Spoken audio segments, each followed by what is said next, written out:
그 성경의 거의 그 모든 인물들을 보면은 하나님이 그 일정 기간 동안 광야의 삶을 필수 코스로 항상 그렇게 허락을 하시거든요.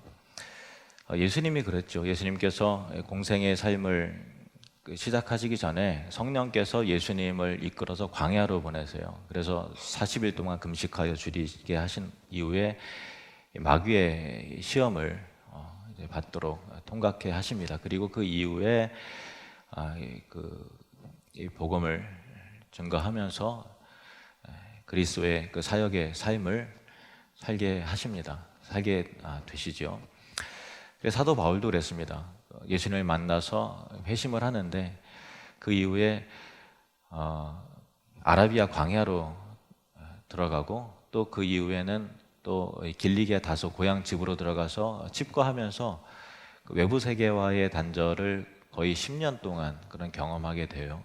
그래서 하나님과 독대하면서 이 복음을, 그리스도의 복음을 신학적인 체계화를 그 내면 가운데 이루고 그 일 이후에 본격적으로 쓰임을 받게 되고요. 또 야곱도 형을 피해서 도망가잖아요. 그래서 하란 땅에 가서 거의 20년 동안 그런 그 방황의 삶을 살았고, 요셉은 형들에 의해서 애굽의 종으로 팔려가고 또 감옥살이를 또 경험하게 됩니다. 다윗도 왕이 되기 전에 거의 10년 동안 그 사울 왕을 피해서 도망자의 삶, 방랑자의 삶을, 은둔자의 삶을 살았습니다. 모세도 화려한 애굽의 왕자의 신분에서 졸지에 그 미디안 광야의 초라한 그 목동의 신분으로 40년 동안 광야의 삶을 살아가는 거예요. 이 광야가 고난이기도 하고 또 고립과 그 연단 그리고 방황을 의미하기도 합니다. 어떤 모습이든 간에 우리의 삶에서 반드시 거치게 되는 그 필수 연단 과정임이 틀림이 없는 거예요. 오늘 본문에 나오는 이스라엘 백성도 무려 40년간을 이렇게 광야에서 지나게 되는데요.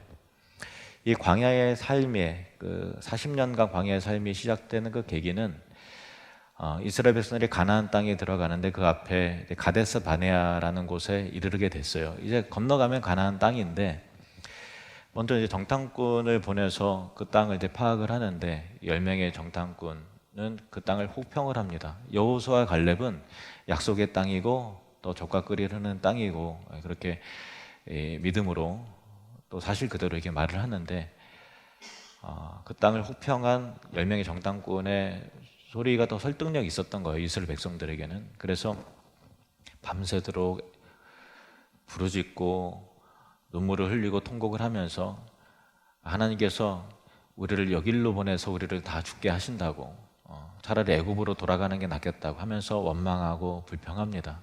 그래서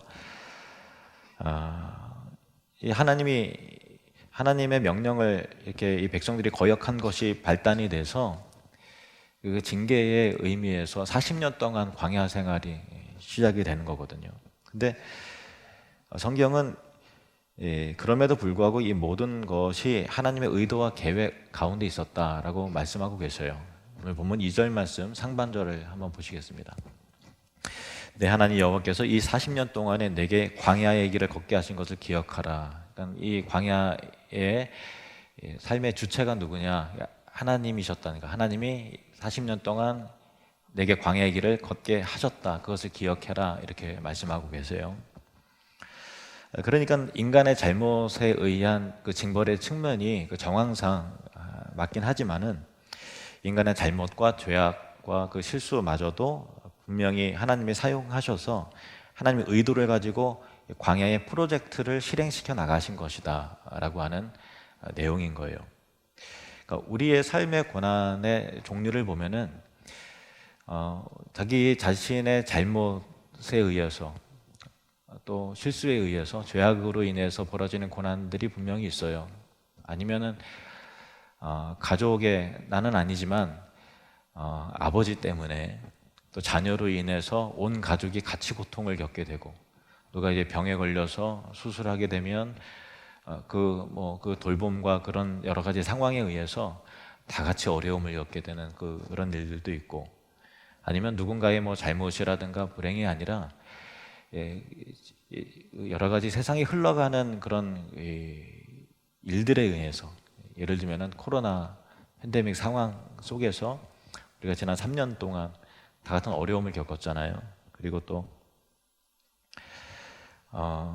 또 세계적인 요즘 우리가 경험하게 되는 경기 침체라든가 또 전쟁의 위협이라든가 또 국가 정책이 뭐 바뀌고 하는 그런 일들 통해서 어떤 불가항력적인 상황에 의해서 우리가 고난과 어려움을 겪을 때가 있어요. 아니면 그 사업의 실패가 이루어지고 꼭 붙어야 되는 시험에 낙방을 한다든가 또 질병과 수술로 인한 어려움을 겪을 때가 있어요.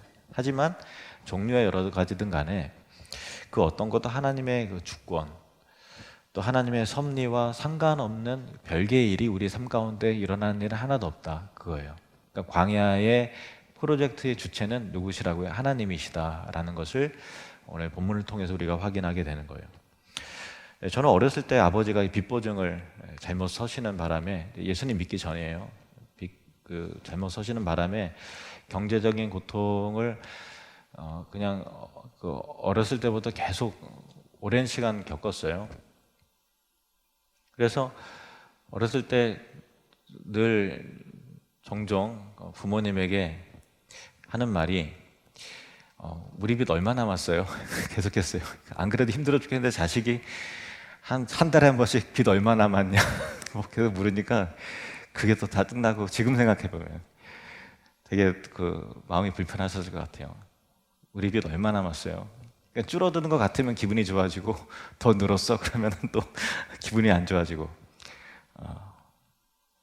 물론 이제 표면적으로는 도장을 찍어준 우리 아버지 잘못이기도 하고 또 빚을 갚지 않고 어려운 상황 속에서 도망가 버린 또 그 사람 때문이기도 하지만 결국 그것 때문에 우리가 예수님을 믿게 되고 하나님 앞에 엎드리게 되고 인격적인 하나님 만나게 됐거든요. 그래서 그런 모든 과정들을 보면은 우리를 향한 하나님의 계획이었다라는 거예요. 그 이유야 어떻든 간에 하나님의 의도와 하나님의 계획이었고 그 기간이 광야 프로젝트의 실행 기간이었다라는 것입니다. 제 아내도 그 어릴 적에 인생의 여정을 살피는 대화를 하다 보면은 꼭 나오는 단어가 있는데 개사료라는 단어가 나와요. 이 개사료 얘기만 나오면은 지금도 눈이 벌게져요. 그게 어려움과 상처이고 또 광야의 삶의 상징적인 단어이기 때문에 그런데요. 개사료가 뭐냐? 어릴 적에 가족들이 이제 먹을 것이 이제 없으셔서 자기네들이 집에 개를 키우셨는데 개 사료로 나오는 게 있어요. 뭐냐면은 쌀이 없으니까 그 라면 공장 같은 데 부스러기를 이제 포대에 담아서 개 사료로 이제 갖다 쓰라고 나오는 거를 이제 가져다가 개가 먹어야 될 거를 이제 끓여서 먹는 거예요. 예. 그래서 먹으면서 그런 삶을 이렇게 살았는데 제 장인어른이 경제적으로 굉장히 어려움을 오랫동안 많이 겪으셨는데 그 이유는요, 목사님에게 사기를 당해서 그랬던 거였거든요. 그래서 그 사건 이후로 이제 목사라면 치를 떨고 교회에 안 나가셨어요. 근데 불행하게도 목사가 사위로 들어간 거예요. 별로 이 분위기 안 좋더라고요. 감사하게도 우리 장인 장모님께서 몇 개월 전부터 다시 교회에 나가게 되셨어요. 감사한 일이죠. 여러분 모두가 각자 인생 속에 규모와 모양은 다 다를지라도 광야의 여정을 지나오셨고 또 어떤 분은 지나가는 과정 가운데 계시고 야 이제 광야 시작되는 거 아니야? 하는 그 두려움에 직면한 그런 분도 아마 계시리라고 생각을 합니다. 그러면 하나님께서 도대체 어떤 목적으로 광야 프로젝트를 실행시켜 나가시는가?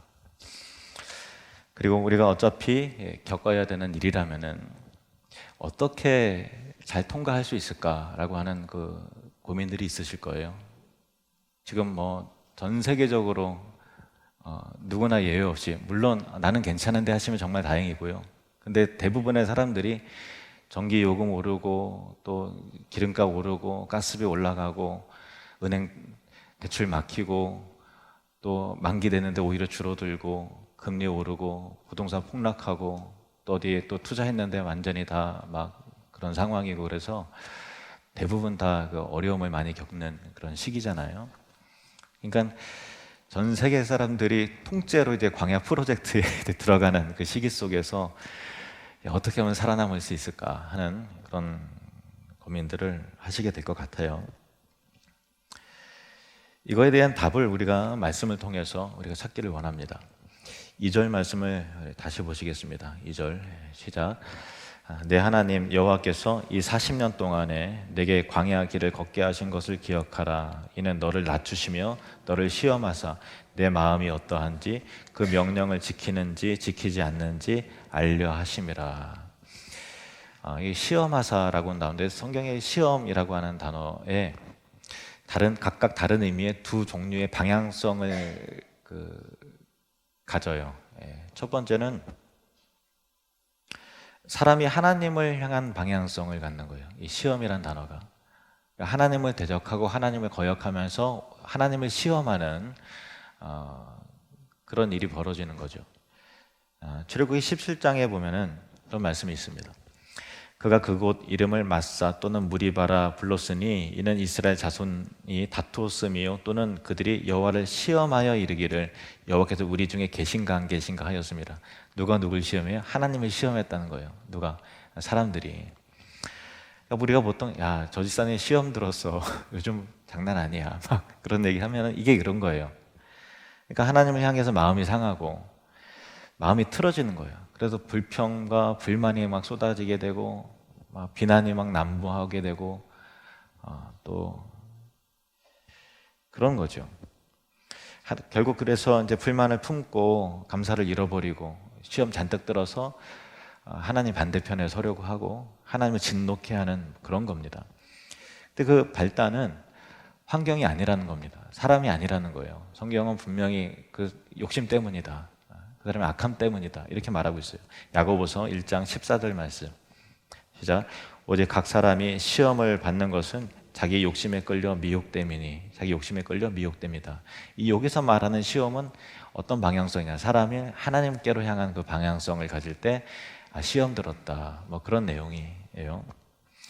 또 다른 방향성은요. 하나님이 우리를 향한 시험의 방향성이 하나님으로부터 우리 인간에게로 향한 시험이에요. 하나님으로부터 나온 시험인 거죠. 그러면 이 시험의 궁극적인 목적은 뭐냐면 그 과정에 있어서 아픔과 연단과 뭐 그런 것도 있지만 궁극적으로는 우리에게 화가 아니라 복을 주시기 위함이다. 성경은 분명히 이렇게 말합니다. 자, 오늘 본문에서 좀 내려가서 16절 말씀을 보시면 시작. 내 조상들도 알지 못하던 만나를 광야에서 내게 먹이셨나니 이는 다 너를 낮추시며 너를 시험하사 마침내 내게 복을 주려 하심이었느니라. 아멘. 너를 시험하셨는데 시험을 통해서 마침내 뭘 줘요? 복을 주기 위한 과정 가운데 하나님이 광야 프로젝트를 가동하신다라는 거예요. 근데 우리는 여기서 분명한 하나님의 의도를 알게 되죠. 우리를 연단하시고 시험하시고 테스트하심을 통해서 우리의 믿음과 주님을 향한 사랑의 그 진정성과 또 삶의 태도와 또 하나님의 뜻에 대한 순종의 여부를 확인하시는 거예요. 우리가 좋은 상황 속에서는 다 좋은 모습으로 보이는데 극단적인 그 어려운 상황 속에서 우리가 하나님 편에 서는지 아니면 세상 편에 서는지 우리가 그리스도의 향한 그 순전한 믿음을 지켜내는지 그게 아닌지를 하나님께서 가늠하여 보시고 달아보심을 통해서 궁극적으로 테스트에 합격한 사람에게 축복하시고 복을 주시기 위한 그 과정이다라는 거예요.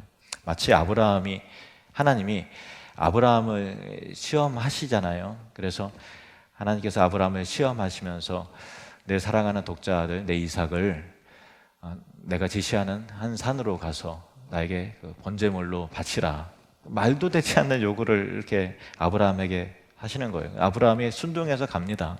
그래서 모리아 산에서 이삭을 바치는 그 상황 속에서 아브라함아 이제야 너가 진짜 나를 경외하는 줄을 이제 알겠다 하시면서 이 테스트에 합격하니까 하나님이 너무 기쁜 거예요. 그래서 아브라함을 축복하시고 이삭을 축복하시고 하나님 나라가 이 가정 가운데 그 후손 가운데 이루어질 수 있도록 예수 그리스도에 대한 약속을 구체적으로 선명하게 하시지 않습니까? 그러니까 이 아브라함에게 임한 그 시험은 결국 아브라함에게 복 주시기 위한 그런 목적이었다라는 거예요. 그래서 이 광야의 과정을 지날 때 우리가 꼭 기억해야 되는 것은 하나님이 나를 복 주시기 하기 위한 그런 과정이구나라는 것을 우리가 꼭 기억해야 한다는 거예요. 이를 위해서 나의 태도, 나의 순종, 나의 믿음, 그리고 나를 훈련하시고 연단하시는 테스트하시는 과정을 우리가 생각을 한다면, 그러면 우리가 어떤 자세, 어떤 마음을 품어야 되겠습니까? 내가 이 과정을 통해서 하나님의 마음에 합한 사람이 되어야 되겠다. 그래서 결국 하나님께서 나에게 예비하신 그 축복을 내가 받아야지 라고 하는 이 거룩한 축복에 대한 갈망이 일어나야 되는 거예요. 힘들어 죽겠네. 그걸로 끝나면 안 되고, 힘든 과정을 통해서, 연단의 과정을 통해서 내가 주님을 얼마나 사랑하는지, 어떤 상황에서 나는 하나님 편에 서고 예배자의 자리에 서리라 라고 하는 그 결단을 통해서, 내가 이제야 너 믿음이 진짜인 줄 내가 알겠다. 너가 진짜 나를 사랑하는구나. 내가 너에게 준비한 축복과 은혜를 이제 받으라 라고 하는 그때가 올 것을 갈망하는 마음으로 그 여정을 지내야 된다라는 것입니다. 우리 3절 상반절을 한 번 더 보시겠습니다. 너를 낮추시며 너를 줄이게 하시며, 낮춘다라는 것은요, 물리적으로 누른다라는 거예요.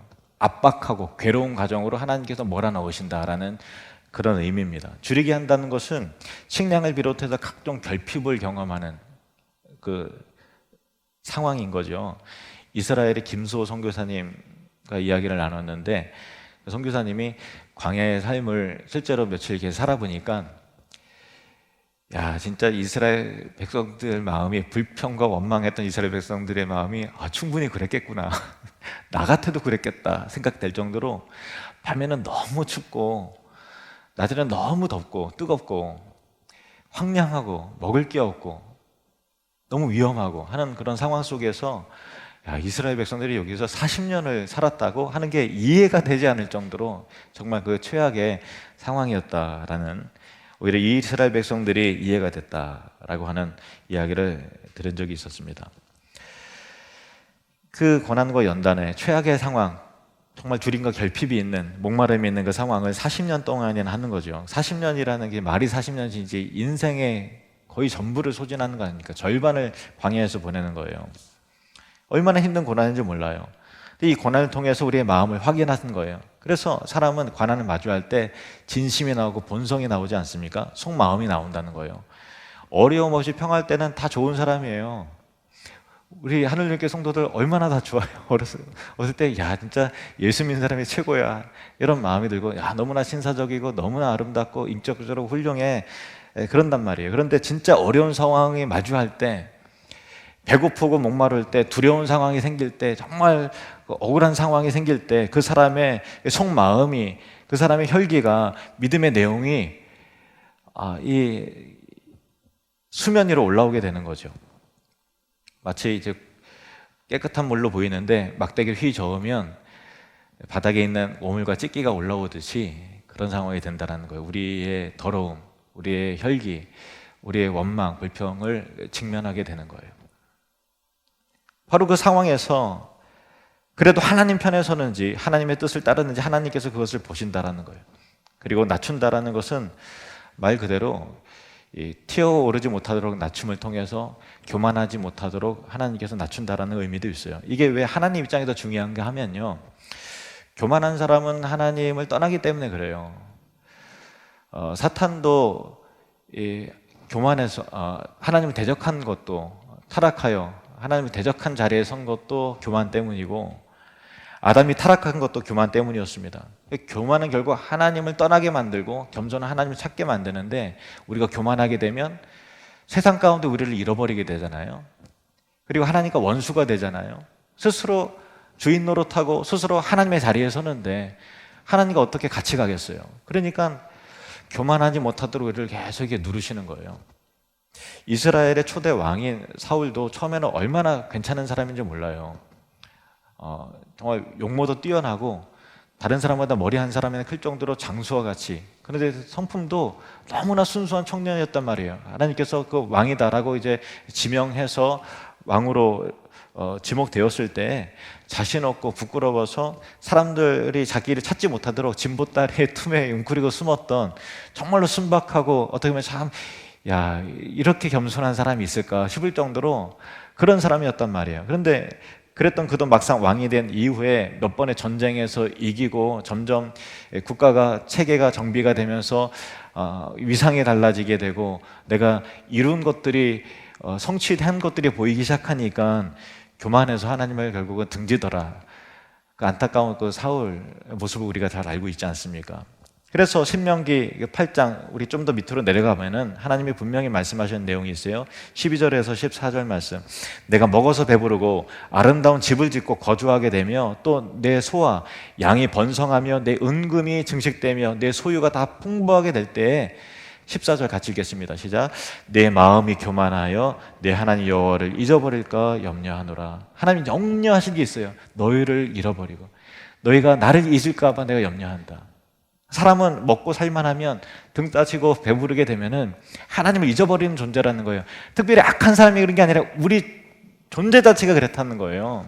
우리 본성 자체가 그렇습니다. 그래서 우리 주변에도 보면은요, 여러분 신앙생활 하면서 곰곰이 생각해 보세요. 우리 주변에도 보면 먹고 살만하니까 예배의 자리에서 떠나고, 먹고 살만하니까 기도의 자리에서 떠나고, 먹고 살만하니까 감사와 겸손이 사라진 사람들이 얼마나 많은지 모릅니다. 그렇지 않나요? 곰곰이 생각해 보세요. 야, 저분이 그렇지 어려웠을 때는 정말 예배의 자리 지키고 기도의 자리 지켰는데 먹고 살만하니까 이제 안 나타나네. 그게 우리 사람의 본성이라는 거예요. 그래서 우리를 사랑하시기 때문에, 우리를 놓치지 않기 때문에, 세상에 빼앗기고 죄악에 빼앗기고 교만의 무덤에 들어가지 않도록 하기 위해서 하나님께서 우리를 일정 기간 동안 훈련하시기 위해서 누르시는 그 기간이 필수 코스로 있다라는 거예요. 어떤 유명한 경영자가 방송에서 이런 이야기를 하는 거를 들었는데요. 나는 젊어서 크게 성공한 사람을 무척 안타깝게 생각한다. 왜냐하면 언젠가는 부러져서 불행해지기 때문이다. 이런 얘기를 했어요. 그러니까 고생 없이 큰 노력 없는데 갑자기 대박이 터지고 갑자기 승승장구하고 성공한 젊은 사람들이 있잖아요. 근데 그게 하나도 부럽지 않다라는 거예요. 오히려 걱정이라는 거예요. 언젠가 부러질 텐데, 언젠가 나락으로 들어갈 텐데 하는 거예요. 광야의 삶을 통과하지 않고 성공하는 그 사람은 그 사람에게 절대로 복이 되지 않는다라는 거예요. 그래서 우리를 너무나 잘 아시는 하나님께서 우리를 세상에 잃어버리지도 않도록 하기 위해서 우리를 연단하시고 우리를 낮추시고 여러 환경을 통해서 교만을 꺾으시는 거예요. 불순물을 제거하신다는 거예요. 그렇게 누르시는 거예요. 압박하시는 거예요. 근데 그래도 그렇지, 좀 적당히 하면 알아들을 텐데, 그래도 혹독하게 어떻게 그렇게 물을 안 주고 밥도 안 주고 계속 누르시기만 하시는가라고 하는, 그 하나님 너무 잔인하신 거 아닌가, 비인격적이지 않은 하나님 아닌가 하는 생각도 들 수도 있습니다. 근데 하나님은 절대 그런 분이 아니에요. 3절, 4절 말씀을 보시겠습니다. 하나님은 어떻게 하셨는가? 너를 낮추시며 너를 줄이게 하시며 또 너도 알지 못하며 내 조상들도 알지 못하던 만나를 내게 먹이신 것은 사람이 떡으로만 사는 것이 아니요 여호와의 입에서 나오는 모든 말씀으로 사는 줄을 내가 알게 하려 하심이니라. 이 40년 동안에 내 의복이 헤어지지 아니하였고 내 발이 부르트지 아니하였느니라. 아멘. 만나라는 것은 이스라엘 백성들이 광야의 삶 가운데서 특별히 공급받았던 특별한 양식, 이름이 바로 만나인데요, 밤이슬과 함께 내려요. 근데 이슬이 증발하면 뭐가 보이는 거, 이게 뭐지? 이런 거예요. 그러면서 채집을 하는데 그 모양은 가시 같고, 가시라는 것은 더 정확하게는 고수풀의 씨 모양이래요. 저도 검색해 보니까 잘 안 나오더라고요. 대충 나오는데 크기가 어느 정도인지 잘 모르겠어요. 아시는 분 있으면 고수풀의 씨만한 게 만나구나 이렇게 아시면 돼요. 그리고 그 맛은 꿀 섞은 과자 맛 같이 아주 맛있었던 거예요. 그러니까 광야의 결핍의 상황은 맞아요. 분명히 맞지만 결핍되지 않도록, 굶지 않도록 필요한 양식을 날마다 채워주시는 그 은혜의 기적을 경험하는 시기가 광야 프로젝트가 가동되는 그 시기였다라는 거예요. 기적과 같이 공급되어지는 하나님의 살아계심을 경험하는 은혜의 기간이 광야의 기간이다라는 거죠. 어느 장로님 부부가 과거 어떤 사람에게 사기를 당해서 정말 경제적으로 너무 어려웠던 그 시기를 이제 경험을 하셨는데, 수년 동안 그때를 이제 회상하시면서 이런 말씀을 하시더라고요. 단돈 10,000원이었고 1,000원이 없어서 진짜 살기 힘든 상황이었는데 애들이 이제 고기를 좋아한다는 거예요. 근데 고기가 먹고 싶다고 하면 신기하게도 이제 고기가 딱 나타난다는 거예요. 근데 그것도 정기적으로 며칠에 한 번씩. 그리고 또 등록금을 내야 되는 상황이라면 고민하고 기도하고 하나님 등록금 주세요 하면 신기하게도 딱 맞는 등록금의 액수가 어떻게 딱 생긴다는 거예요. 이게 풍요의 삶을 살아온 사람에게는 이제 와닿지 않는 얘기일 수도 있지만요, 결핍과 주림의 고통, 정말 뭐 고기 먹어도 되고 안 먹어도 되고 그런 게 아니란 말이에요. 애들이 막 고기 사다, 아빠 치킨 사줘 그랬는데 돈이 없어서 치킨을 못 사주고 그러면 이 식솔들을 책임져야 되는 그 가장의 입장에서는 그게 얼마나 고통스러운 겁니까? 얼마나 그 비참한 겁니까? 그러니까 결핍과 주림과 고통의 압박을 마주한 사람에게는 때에 맞게 하나님께서 양식을 주신다, 필요한 고기를 먹게 하신다, 등록금을 하나님께 주신다, 필요한 옷을 주신다. 이것은요, 눈물나게 감사한 기적의 연속인 거예요.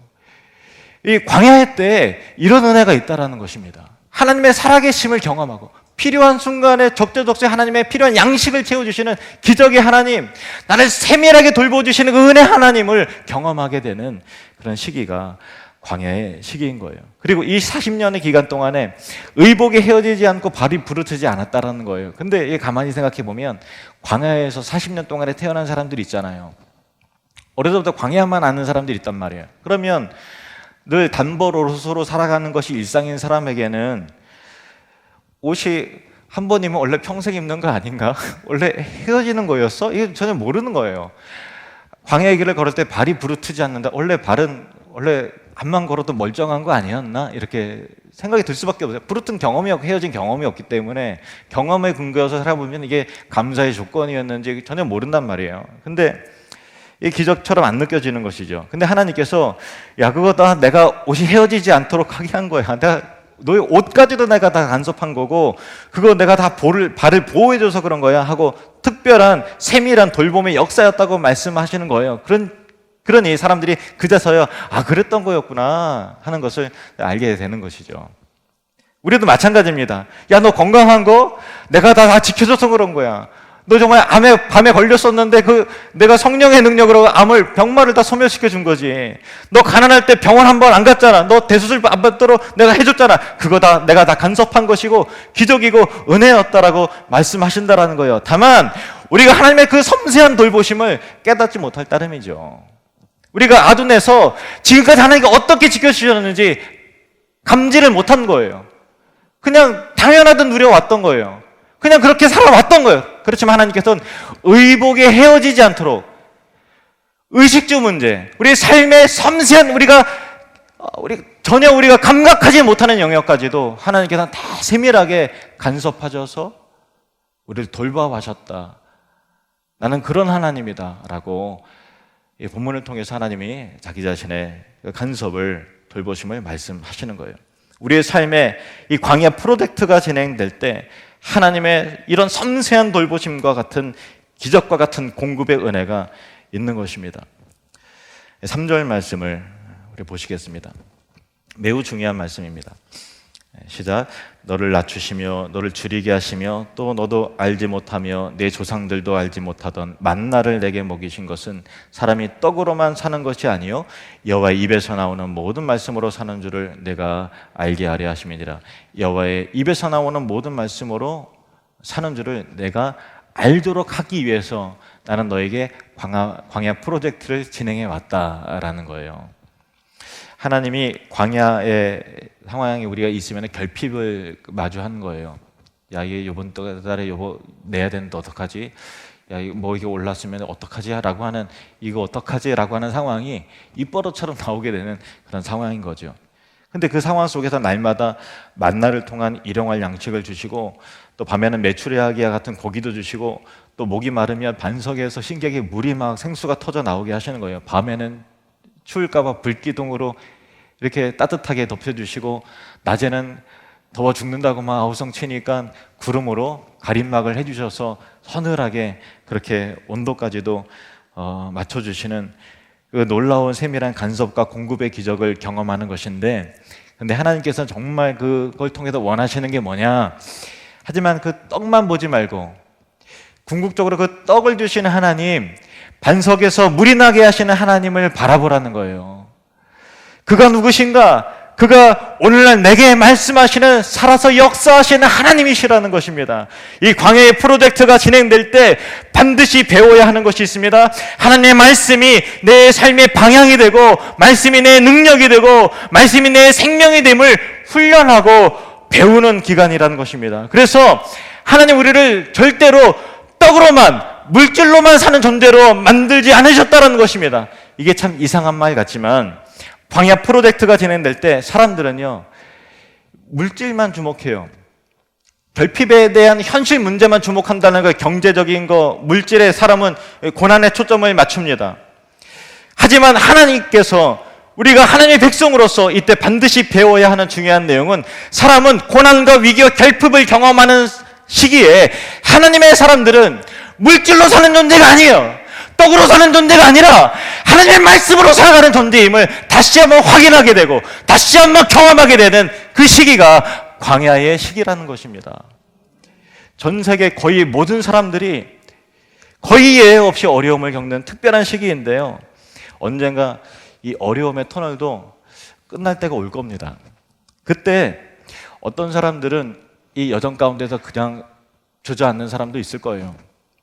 또 어떤 사람들은 각종 무용담과 같은, 나 그때 말이지 내가 이렇게 해갖고 이렇게 성공했지, 이렇게 버텨냈지 하면서 무용담과 같은 이야기거리를 쏟아낼 수도 있겠지만은, 저와 여러분은 언젠가 이때를 회상하면서, 나는 그때 살아계신 하나님을 만났어. 나는 만나가 내린다는 것이 성경에만 있는 줄 알았는데, 내 삶에 날마다 일용할 양식을 책임져 주시고 필요한 물질을 주시는 자상하신 아버지를 만났어. 나는 그때 사람이 떡이 아니라 하나님의 말씀으로 산다는 것이 이전에는 몰랐는데, 정말 광야의 삶 가운데 정말 그렇더라. 사람이 산다는 건 물질로 산 게 아니라 하나님의 말씀으로 소망을 갖고서 살아가는 존재라는 것을 나는 그때 경험을 했어. 저와 여러분이 이런 고백과 이 살아있는 신앙의 체험을 경험하게 되는, 그저 그때 너무 힘들었다라고 하는 과거의 추억을 회상하는 그런 기간이 아니라, 난 그때 살아계신 하나님을 만났고 말씀이 살아 역사하는 그 과정을 경험을 했고, 하나님의 말씀으로 인해서 살아갈 소망과 참다운 인생의 의미를 발견하게 되고, 기적의 하나님, 나를 공급하시는 소망의 하나님, 나를 책임져 주시는 자상하신 아버지를 경험했다는 그런 위대한 살아있는 신앙의 고백자들이 되시기를 주님의 이름으로 축원합니다.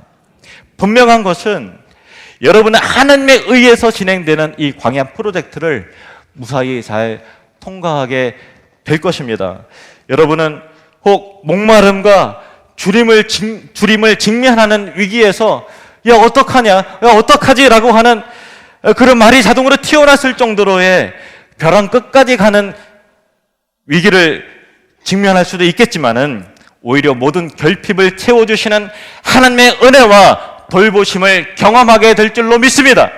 그리고 무엇보다도 사람이 떡이 아니라, 물질이 아니라, 돈이 아니라, 환경이 아니라 하나님의 말씀에 의해서 살아가는 존재임을 알게 되기를 진심으로 축원합니다. 우리 3절 말씀을 믿음으로 다시 같이 우리 소망을 담아서 고백을 하시겠습니다. 너를 낮추시며 너를 줄이게 하시며 또 너도 알지 못하며 내 조상들도 알지 못하던 만나를 내게 먹이신 것은 사람이 떡으로만 사는 것이 아니요 여호와의 입에서 나오는 모든 말씀으로 사는 줄을 내가 알게 하려 하심이니라. 아멘. 기도하시겠습니다.